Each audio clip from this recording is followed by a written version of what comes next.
துன்மார்க்கருடைய ஆலோசனையில் நடவாமலும் பாவிகளுடைய வழியில் நில்லாமலும் பரியாசக்காரர் உட்காரும் இடத்தில் உட்காராமலும் கர்த்தருடைய வேதத்தில் பிரியமாயிருந்து இரவும் பகலும் அவருடைய வேதத்தில் தியானமாயிருக்கிற மனுஷன் பாக்கியவான்.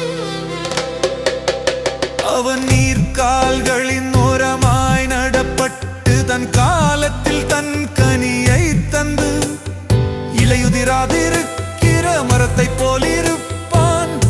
அவன் செய்வதெல்லாம்